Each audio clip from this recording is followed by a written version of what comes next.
आक्रमण!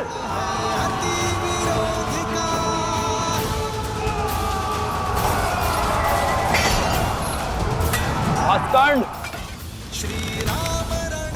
सावधान!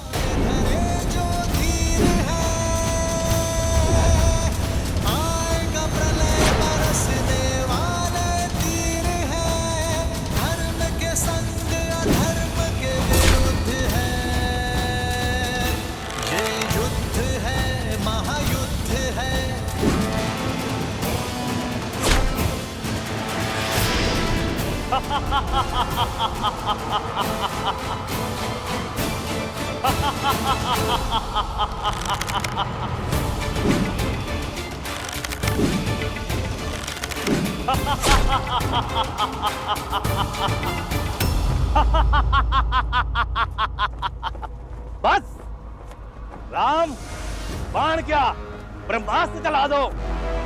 तुम्हारे ब्रह्मास्त्र मेरे तन को नहीं छेद पाएंगे। ब्रह्मा अपना स्वयं वरदान नहीं कर सकते।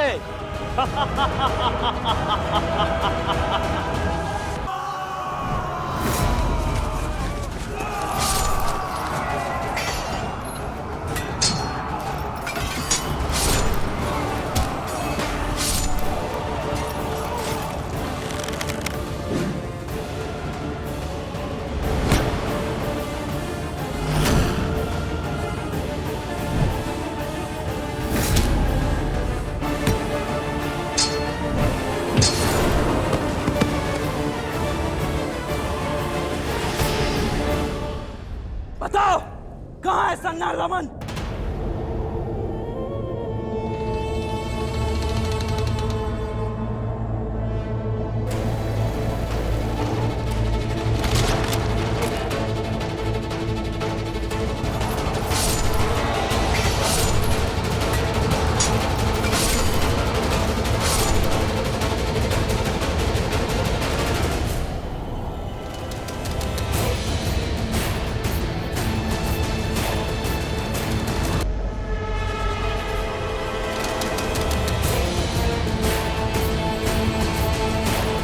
सैनिकों, पीछे हटो।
जल में जाकर तो इसने स्वयं भूल कर दी है।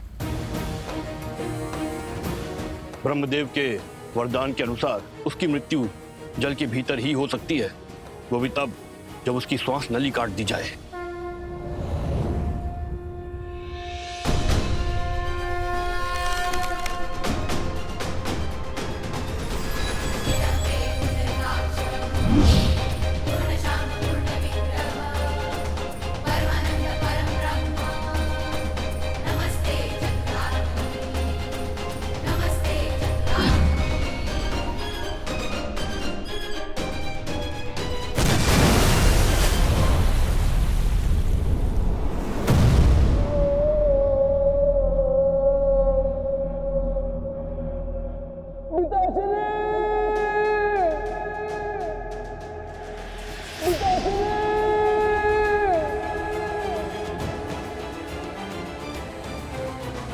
सन्नाट दमन! भास्कर्ण, जो भूल रावण ने की थी वो तुम मत करो। अपने पुत्र की मृत्यु से शिक्षा लो, अपना प्रतिशोध भूलो और लौट जाओ।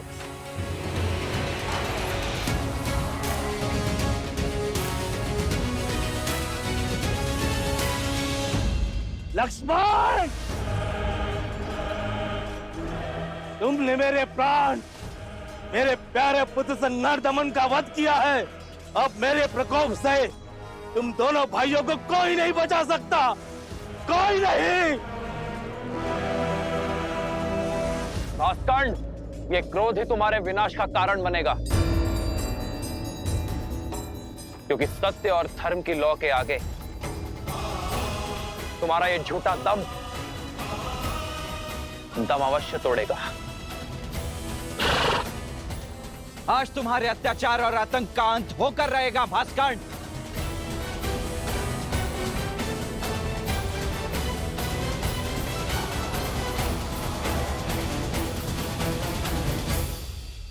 पवन पुत्र, तुम्हें अस्त्र नहीं उठाने हैं, किंतु इसके मर्दन के लिए तुम्हारी ही आवश्यकता होगी।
हनुमान,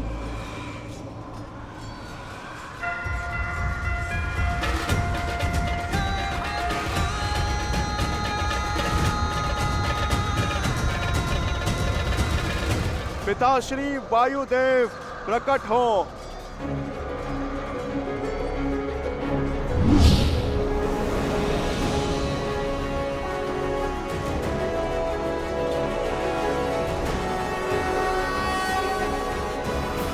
प्रणाम प्रभु।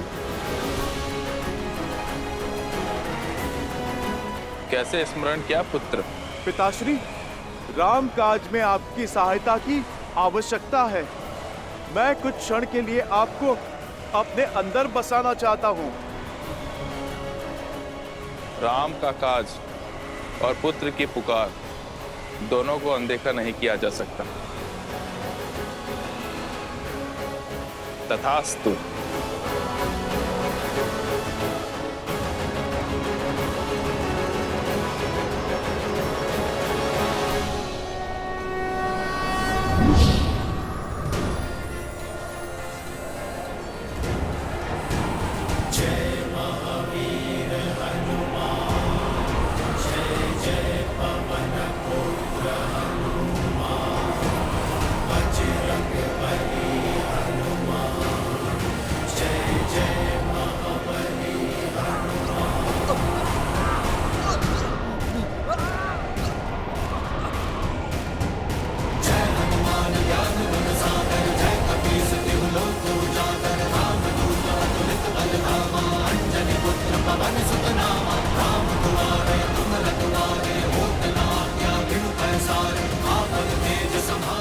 भैया, यदि हमने और देरी दिखाई तो कदाचित हम सभी का अंत हो जाएगा।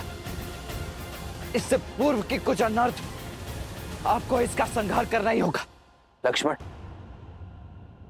वायु अब भास्कर्ण के संपर्क में नहीं है, किंतु वो धरा पर अब भी खड़ा है। जब तक वो युद्ध भूमि पर होगा उसका अंत असंभव है। लक्ष्मण,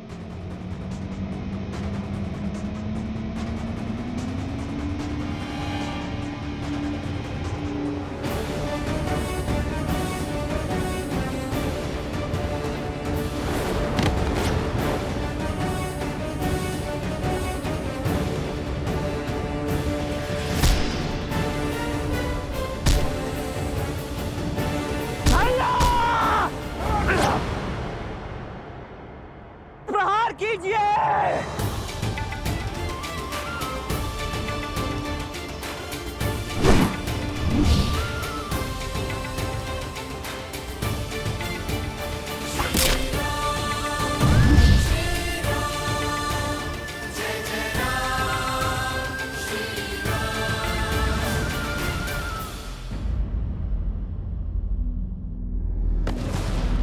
लक्ष्मण,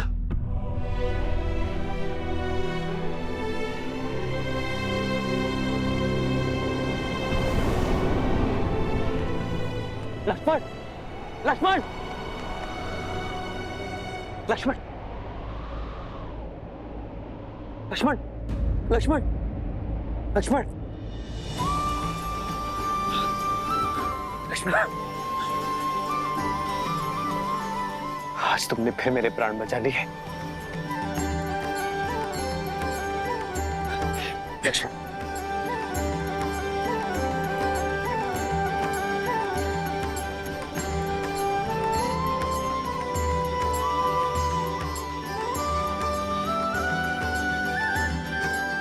भैया, आपकी विजय के लिए तो मृत्यु से पराजय भी मेरे लिए परम विजय है।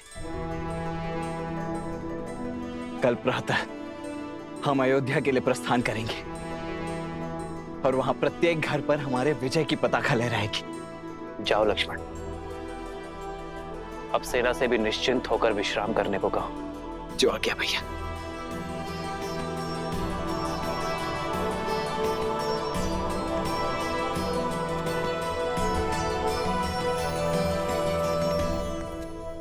युद्ध अभी समाप्त नहीं हुआ है लक्ष्मण।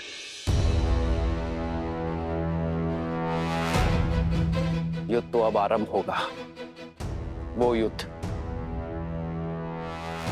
जिसे लड़ने के लिए मैं अयोध्या से इतनी दूर आया।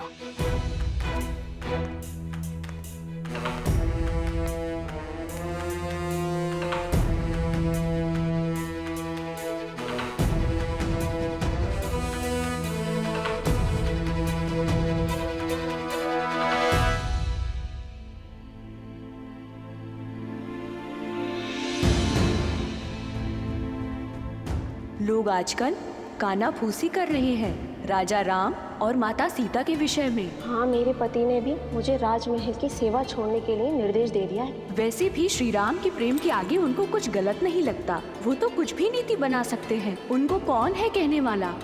इनके बारे में कोई इतना ऊंचा कैसे बोल सकता है?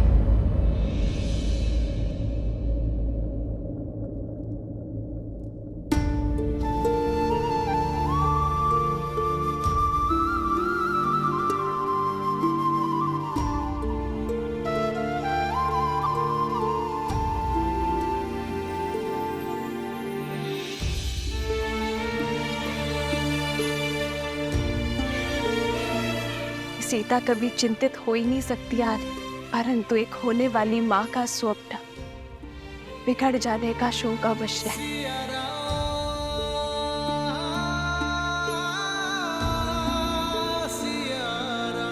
तुम्हारी व्याकुलता का आभास है मुझे सीते,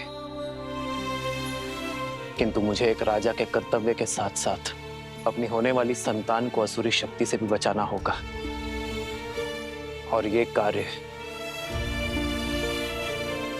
मुझे अकेले ही करना होगा।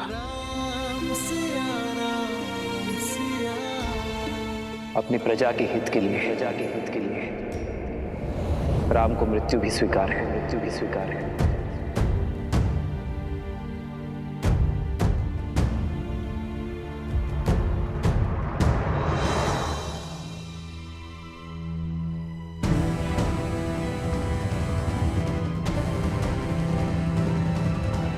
इतनी रात्रि में धनुष लेकर प्रभु अकेले कहाँ पे जा रहे हैं?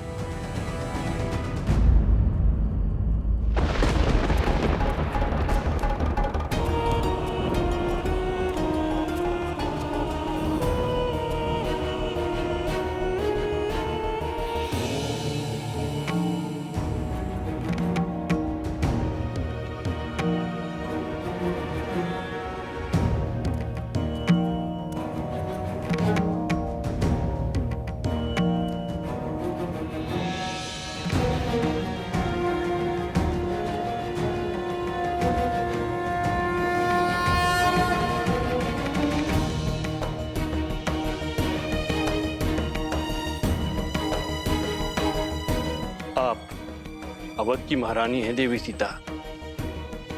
आपका व्यथित होना प्रजा के हित में नहीं।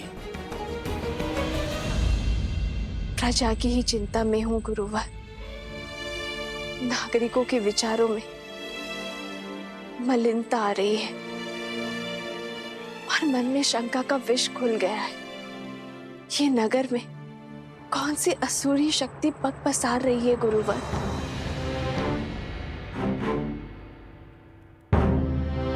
मनुष्य की प्रकृति ही अस्थिर होती है देवी। सफलताओं के बीच असफलता का भय, यात्रा के प्रारंभ होने में घर छूट जाने का भय, विवाह के समय स्वतंत्रता छिनने का भय, नए उत्तरदायित्वों का संकोच सदा रहता है। मन में सदा द्वंद्वों का भंवर चलता ही रहता है। ये उचित है कि संसार का आधार सत्य है, किंतु यहां असत्य भी उपस्थित रहता है।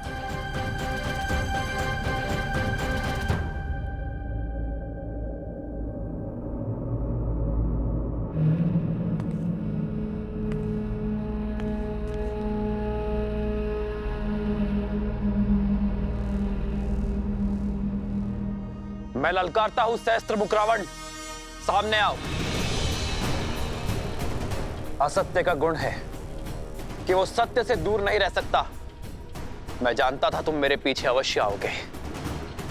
अब बात और वार छुप कर नहीं, सम्मुख होकर होंगे। हार जाओगे राम, मुझे जितना काटोगे उतना ही मैं बढ़ूंगा। हार जाओगे, पराजय स्वीकारो। छिपने का कोई लाभ नहीं सहस्त्रमुख रावण। राम, मुझे जितना काटोगे उतना ही मैं बढ़ूंगा। हार जाओगे, पराजय स्वीकारो।